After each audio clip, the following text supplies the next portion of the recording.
Hi, I'm Faith Pinot from LA Times Studios in Washington, D.C. Here's some of today's top stories from the Los Angeles Times. Jimmy Kimmel is coming back to late-night TV. Disney says his show will return Tuesday, less than a week after it was pulled off the air. Last Wednesday, ABC, which is owned by Walt Disney Company, suspended the show indefinitely following backlash over Kimmel's comments about the death of conservative activist Charlie Kirk. According to reporter Meg James, Disney says the decision was meant to avoid, quote, inflaming a tense situation. Now the return comes as executives say they've spent the last several days in what they call thoughtful conversations with Kimmel. The controversy started after the host's opening monologue on September 15th, just days after Kirk was fatally shot at a Utah University speaking event.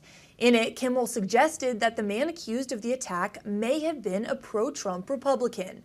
The comments created a media frenzy when the FCC threatened to review ABC affiliate licenses, and Nexstar pulled Kimmel from its ABC stations in 32 markets. Media analysts call it rare for a late-night show to get pulled under political pressure, and say the move raises fresh questions about free speech under the Trump administration. For updates on this developing story, head over to latimes.com.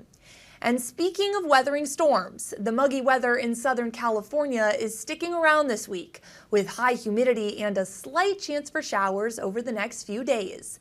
According to Grace Toohey, forecasters say tropical moisture from the Pacific will keep the air swampy and unstable through the weekend.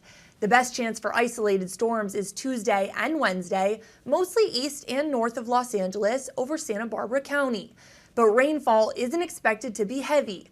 Most areas, including LA County, will likely see less than half an inch, but the humidity will be noticeable.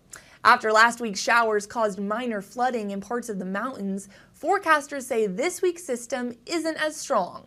There could be a short, dry break Thursday, but showers should return Friday and Saturday. Meanwhile, weather experts are following Tropical Storm Narda just off southern Mexico, which could bring more moisture by Sunday. That's it for now. To read these stories and more, be sure to subscribe to the LA Times.